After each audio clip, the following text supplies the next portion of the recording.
Olá, tudo bem?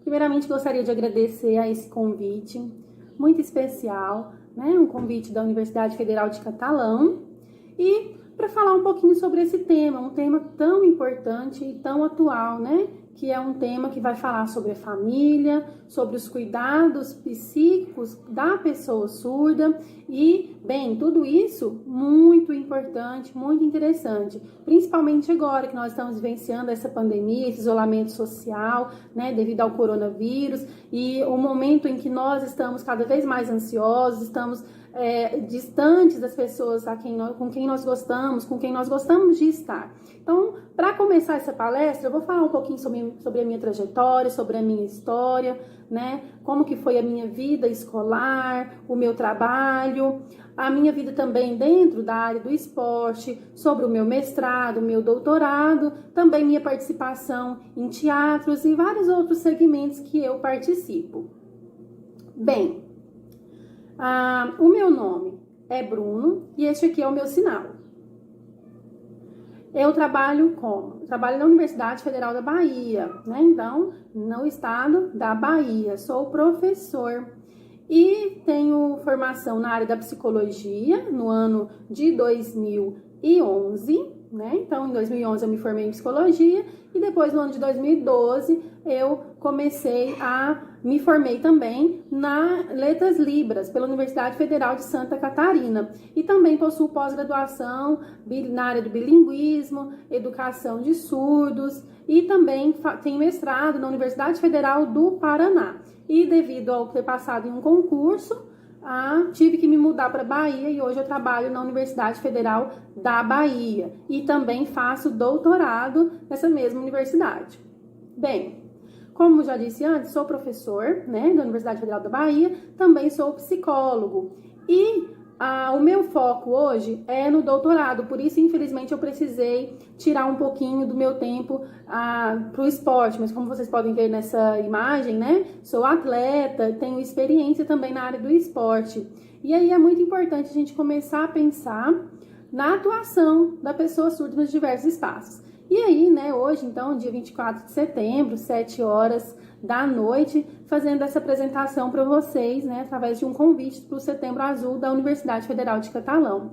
A respeito da surdez, gostaria de mostrar primeiramente um livro meu, né? Então, eu tenho esse livro que eu criei, que eu escrevi na perspectiva da surdez enquanto a subjetividade, né? Como que nós temos a nossa cultura e trabalho também com a área da pessoa surda.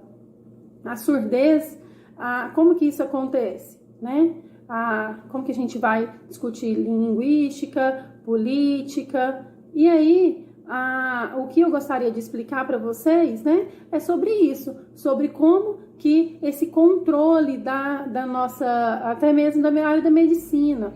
E aí, vocês sabem, né, que no Brasil nós temos vários profissionais, nós temos vários encontros, diálogos em língua de sinais, né? E aí, como que se dá essa pessoa? Como que o sujeito vai se desenvolver?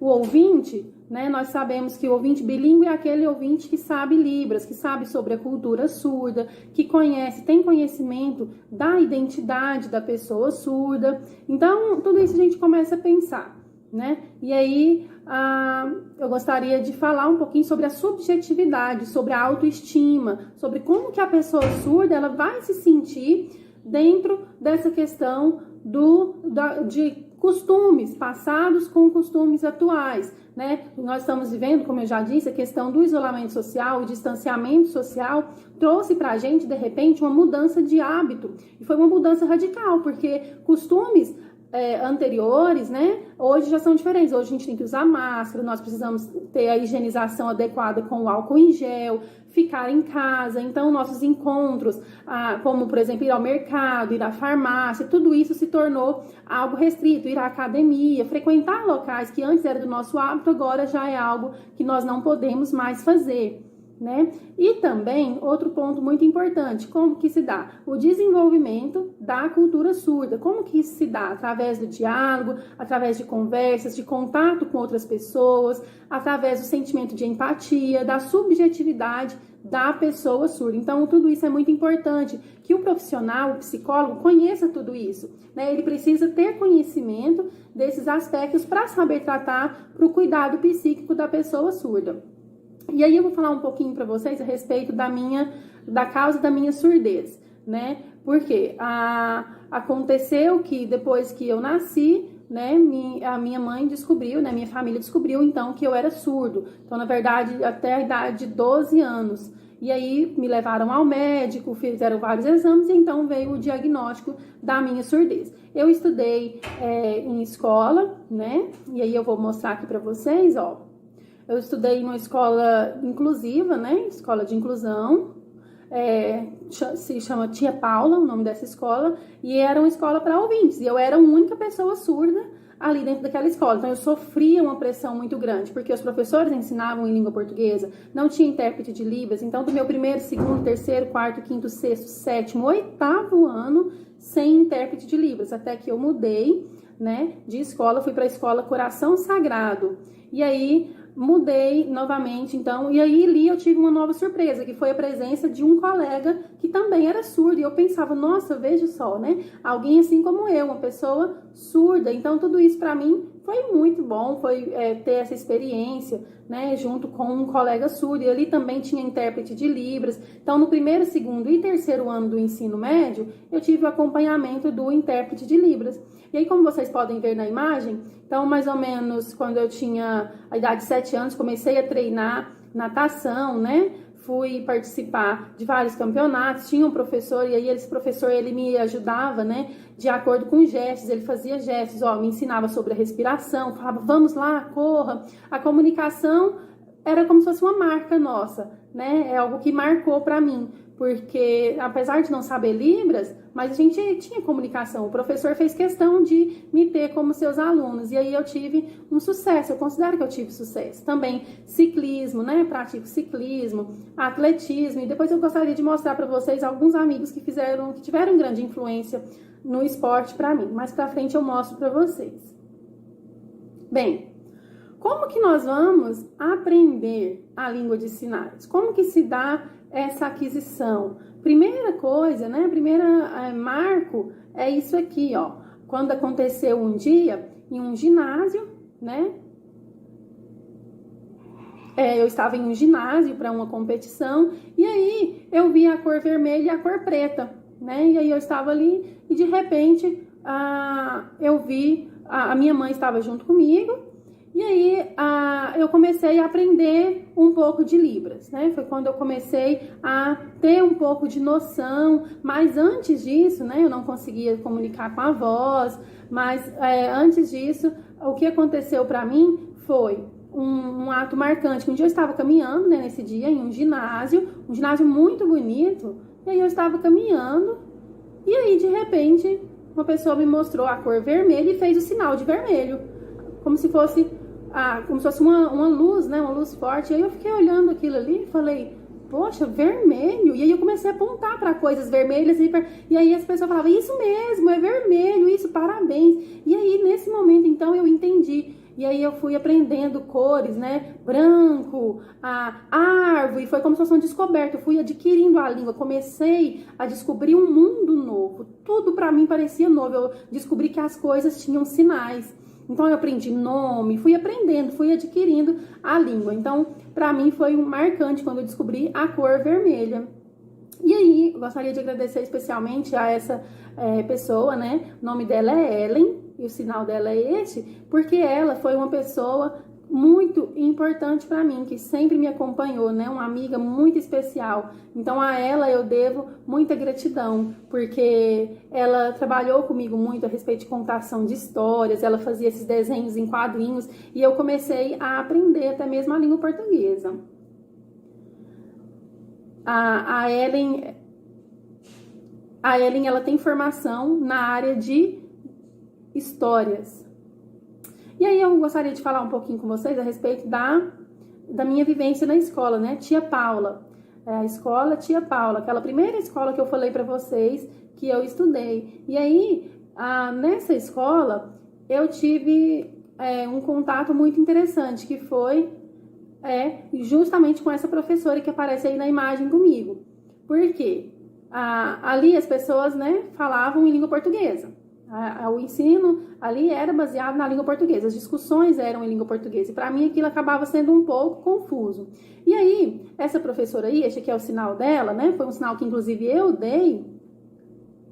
O nome dela é Daphne, né, o nome dessa professora, e ela teve muita paciência comigo, eu sou muito grato, gratidão eterna a ela, porque ela me ensinava a escrita, ela fazia resumos para mim, ela me ensinava o modo como eu deveria aprender a língua de sinais, a língua portuguesa, perdão, ela fazia explicações na área da matemática, às vezes quando eu tinha que fazer somas, né, eu fui entendendo que para somar tinha que acrescentar números, na área de português, a história, várias disciplinas, né? Todas as áreas do conhecimento. Então, para mim, a Daphne foi muito importante. Então, ela me ensinou os sinais, ela foi me ensinando. Então, eu tenho muita gratidão a ela. Então, ela foi uma pessoa que me desafiou e eu me esforcei para atender esses desafios, né? Hoje, a Daphne, a gente tem muito contato, né? Ela, inclusive, nesse dia aí eu fui mostrar para ela o livro que eu escolhi, porque ela foi homenageada neste livro, né? Esse livro que eu escrevi. E aí eu coloco ali um pouquinho da nossa história, eu faço uma homenagem para ela. Por isso, nesse dia eu fui levar o livro para ela ver, porque foi um desafio muito grande e ela aceitou fazer parte desse desafio, né? Então, assim, para ela, a minha gratidão, porque a Daphne foi uma pessoa muito importante para mim, muito importante na minha formação, e enquanto surdo, né? Eu sou surda, ela ouvinte, e nós conseguimos ter uma troca muito boa. Aprendemos sinais, aprendi e me desenvolvi muito, né? Então, sou muito grata a ela, que teve um papel significativo. Agora, a Daphne se mudou, ela não mora mais próximo a mim, agora ela mora nos Estados Unidos, eu sinto muita saudade dela. Ela é palmeirense, vejam aí nessa foto, nós dois temos uma ligação muito grande, então ela é uma pessoa muito importante na minha vida.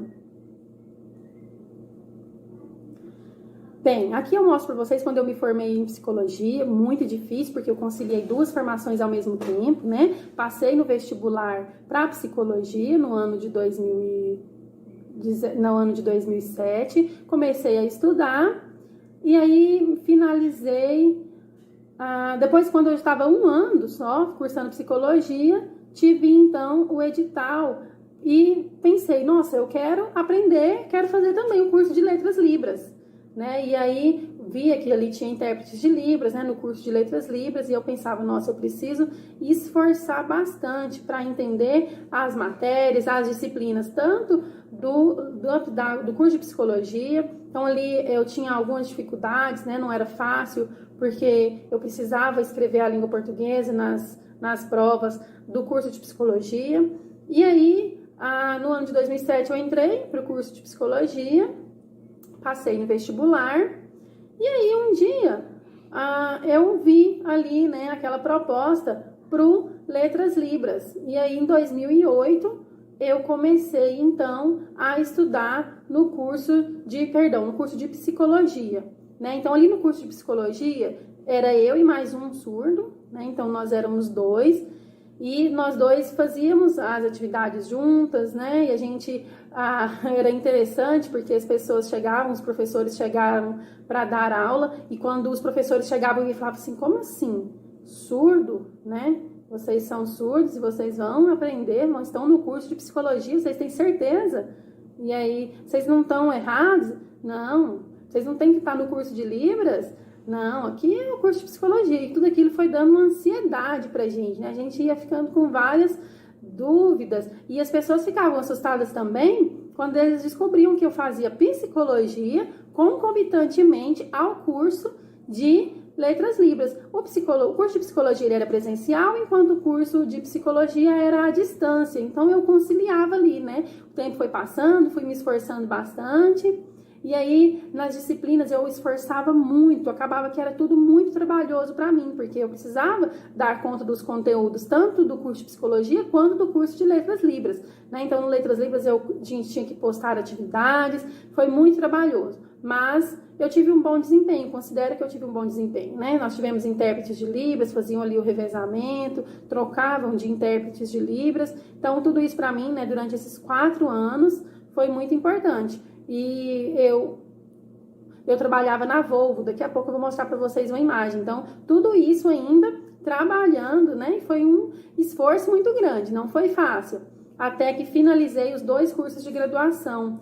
E aí eu gostei mais, tive mais afinidade com o curso de letras libras, porque ali eu tive mais interação com pessoas surdas, pude conviver com surdos, né, com a língua de sinais, que é a minha primeira língua. Então ali para mim o letras libras eu considero que foi uma experiência mais gostosa, apesar de eu ter esforçado muito para conseguir trabalhar nos 2 cursos ao mesmo tempo. E aí eu tenho então a minha formação, né? Então formei nos 2 cursos quase que no mesmo tempo também. Aí eu conto, né, para vocês, quando o meu trabalho na Volvo, fui estagiário na Volvo, tive uma boa experiência ali também, né, foi muito importante para mim, porque eram várias as metas, né, que a gente acaba criando metas, e aí as pessoas perguntavam como que uma pessoa surda, né, vai trabalhar, vai ter experiência, vai ter dificuldade, né, claro, dificuldade sempre tem, o chefe observava, pensava, acabava que ele ficava ali um pouquinho de olho, esperando uma vaga, e eu esperava. E aí eu tive a minha experiência na Volvo, né? Fui estagiário na Volvo. E ali, desenvolvendo meu estágio, né? Com o passar do tempo, tentava uma vaga ali, porque eu tinha, né, ali as vagas a serem preenchidas e gostaria muito de fazer parte do quadro efetivo. Ali já tinha uma pessoa surda, mas na verdade é muito complicado, né, poder fazer parte ali do quadro efetivo da Volvo. E eu pensava, não, mas eu quero. E aí, quando surgiu essa oportunidade, quando surgiu essa vaga, né, então quase 3 anos ali eu já trabalhava, e aí já apoiava na área administrativa, no ensino também, de segurança do trabalho, cuidado com os EPIs e tudo mais. Então eu já desenvolvi esse trabalho com capacetes, óculos de segurança, luvas, tudo mais. Então ali eu já ajudava na área com a segurança do trabalho para as pessoas surdas que trabalhavam ali na Volvo. E aí eu tinha muita vontade de fazer parte dessa experiência e trabalhar como efetivo, né? Então, na verdade, eu fazia como se fosse uma consultoria para pessoas surdas. Então, e aí depois dessa experiência para essa vaga efetiva, né? E aí eu tentava muito, gostaria muito de fazer parte dessa experiência e junto com outras pessoas surdas, né? Então tinha ali pessoas surdas, ouvintes, todos tinham um bom relacionamento, né? Tinha um bom convívio, uma interação. Então uma admiração muito grande pela empresa que proporcionava ali esse ambiente tão inclusivo, tanto para as pessoas surdas quanto para as pessoas ouvintes. E aí trabalhei também, né, na Faculdade de Artes do Paraná. Perdão, não trabalhei, né? Eu fazia parte ali da Faculdade de Artes. E aí, um dia, fui convidado a palestrar em Libras através de uma homenagem em um local que as pessoas todas ali assistiam aquele momento, e para mim foi muito importante, foi muito interessante, eu me senti muito honrado, né? E ali eu palestrava, tinha intérprete de voz, bastante pessoas ouvintes, né, que faziam parte ali daquele momento, e eu fazia artes visuais, tinha um projeto interessante já em artes visuais, naquele momento ali, naquele auditório, todas as pessoas no final levantaram, né, e aplaudiram. Aquilo foi muito emocionante para mim, me senti muito honrado. Foi muito importante para mim ter esse reconhecimento, esse respeito, né? E aí eu sinalizava, e tá vendo essa moça? O nome dela é Ivone, e ela fazia a minha voz, né? Então para mim foi muito gratificante esse momento. Nós dois, apesar de não morarmos mais perto, nós dois temos uma amizade muito grande e continuamos aí tendo esse contato muito especial.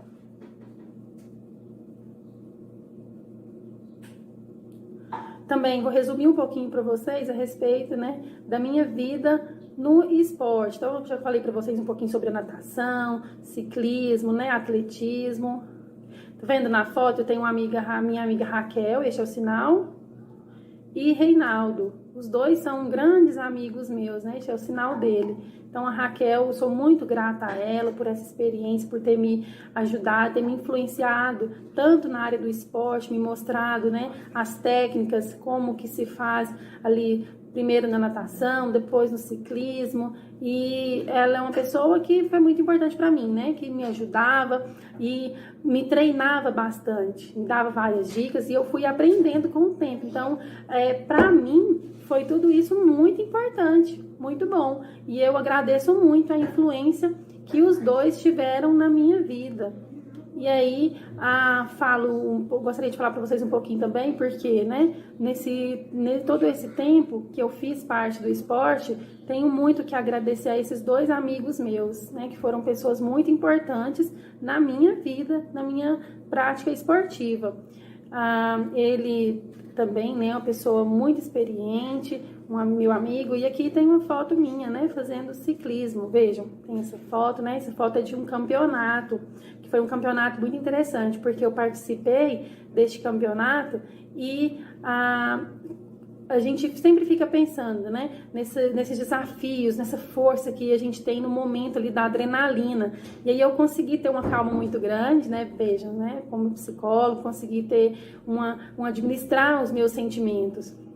E aí foi um campeonato de rua, né, de ciclismo, muitas pessoas olhando, muitas pessoas observando, e as pessoas pensavam assim, mas como que o surdo vai conseguir atender aos estímulos sonoros de um campeonato, né? E aí a empresa SESI, né, uma empresa que proporcionou pra gente e lutou bastante e conseguiu um profissional intérprete de Libras para o campeonato, que foi muito interessante, né? Pra gente foi muito bom. Então, foi uma luta da empresa, uma luta dos surdos também, a gente conseguir esse espaço, né?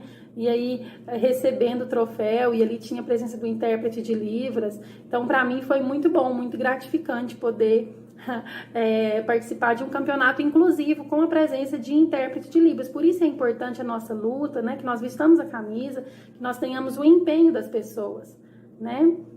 E aí, por exemplo, quando vai fazer como se fosse o fogo, né? O apito para saída, para largada. O surdo, ele não sabe, né? Então, acaba que poderia ser que os ouvintes, por ter esse estímulo sonoro, saísse, né? Antes era por barulho, né? Por um estímulo sonoro. Agora mudou. Agora nós já temos outros mecanismos, né? Para mostrar que foi dada a largada.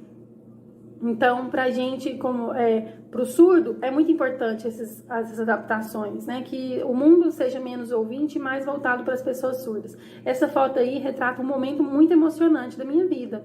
Então, como eu já disse para vocês, né, a empresa SESC, e aí lá teve a intérprete de Libras, né? Nós conseguimos essa forma de acessibilidade para as pessoas surdas, e aí foi um campeonato próprio para pessoas com deficiência. Então, vários profissionais, várias pessoas, e ali o objetivo era campeonato, né, de esporte para as pessoas com deficiência. Então, ali várias pessoas puderam participar. Nós tivemos vários tipos de pessoas com vários tipos de deficiência. Então, para mim, foi muito interessante fazer parte desse momento. E aí, quando eu senti alguém me chamando, né, alguém tocou em mim e eu pensei, mas o que pode ser isso? E aí, eu vi, né, eles me chamavam, então, para a intérprete ali falava, e aí me chamavam para ir, me chamavam o meu nome, né, como eu era surdo, não tinha ainda compreendido. E aí, para mim, foi muito importante aquele momento, que aí eu fui chamado, foi muito emocionante. Então, eu recebi vários abraços, né? E aí, eles entenderam, compreenderam, né, o que é ser surdo e também como que nós, pessoas surdas, estamos cada vez mais inclusas dentro do mundo do esporte. Aqui eu tenho a experiência, né? Mostro para vocês o meu mestrado, então eu já finalizei, já terminei o meu mestrado, né? E aí eu não tinha intérprete. Por 6 meses eu não tive intérprete de Libras por conta de uma greve dos profissionais. Teve uma greve, e aí as pessoas como, né? Como que o surdo tá matriculado num curso de mestrado, mas não tem profissional intérprete de Libras, e aí foi dando todo aquele mal-estar, né? Para mim foi muito difícil. E era eu e mais outros 2 surdos, e aí, né, as pessoas, os nossos colegas mesmo, começaram a perceber, né, as discussões, como que nós, enquanto pessoas surdas, a gente precisava estar garantido o nosso direito de estudar, o nosso direito de ter acesso aos conteúdos, assim como as pessoas ouvintes que faziam parte daquela turma. Então, eles fizeram, né, contratação, chamaram um profissional, intérprete de Libras, e os alunos ouvintes, eles fizeram como se fosse uma espécie de um abaixo-assinado, né, uma discussão, levaram adiante, olha, precisamos de um intérprete de Libras dentro da sala, não podemos deixar. Vejam, né, este é o sinal do intérprete de Libras, da intérprete de Libras, essa que está com a bandana na cabeça e roupa listrada, ela é uma excelente profissional, com quem eu tive uma troca muito grande, né, consegui me formar no mestrado, e aí, né, finalmente, foi muito difícil, foi uma luta muito grande que eu encarei, porque a intérprete de Libras, às vezes a gente acabava tendo alguns sinais diferentes e tudo mais, mas nós conseguimos ir até o fim. E aí foi o dia da minha apresentação, né, da dissertação do mestrado. Fiquei muito feliz, muito gratificante. E aí a minha dissertação foi defendida nesse dia aí que vocês podem ver na imagem. Para mim foi muito bom.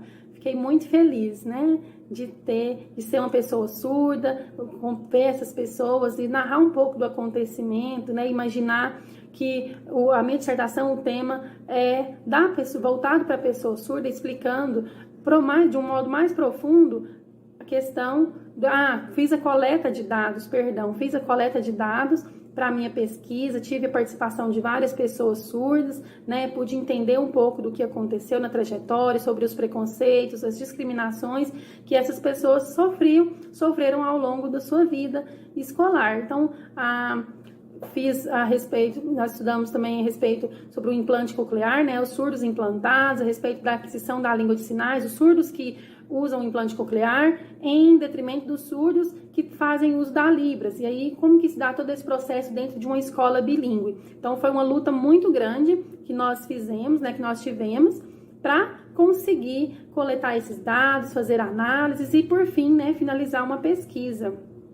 E aí, nesse dia aqui, é o dia que eu assino meu termo de posse, né, no ano de 2018, que eu consegui tomar posse, né, passei no concurso público federal na Universidade Federal da Bahia. E aí eu me mudei de Florianópolis para a Bahia, né, onde eu inicio a minha carreira como servidor público federal. E aí me mudo para a Bahia, né, que foi todo um processo, uma trajetória. E eu termino agradecendo muito e apresentando para vocês também a respeito do meu livro. Vejam, este é o livro que eu produzi, né, que eu escrevi com muito carinho, e a gente fala sobre a questão do bullying no contexto escolar. Como que se dá, como que tudo isso acontece, é uma discussão muito importante, que nós precisamos ter conhecimento, nós precisamos saber o que de fato está acontecendo dentro das escolas que precisam ser bilíngues. Então, foi uma pesquisa que eu finalizei, né, no ano de 2018, e aí foi publicado em 2020 esse livro, então é um livro muito recente, e também estudo agora no doutorado, tendo que trabalho também, né, com as questões das pessoas surdas, e mostro para vocês que o surdo ele é capaz, né? Que o ouvinte e a pessoa surda não tem nenhuma diferença. É um importante o quê? Nós precisamos ter a presença do intérprete de Libras, precisamos que as pessoas, os hábitos de comunicar em língua portuguesa, né, sejam substituídos por talvez uma comunicação bilíngue. Então, a universidade, as faculdades, elas precisam ser bilíngues. Isso é um desejo que nós temos, né? Uma vontade muito grande que nós temos de poder ter acessibilidade em todos os espaços. Então, a língua portuguesa como nossa segunda língua e a língua brasileira de sinais como a nossa primeira língua. Então, esse é o nosso desejo. Então, muito obrigada pela atenção, um forte abraço e obrigado pelo convite. Qualquer coisa estou à disposição, este é o meu e-mail, podem entrar em contato. Um grande abraço e até mais.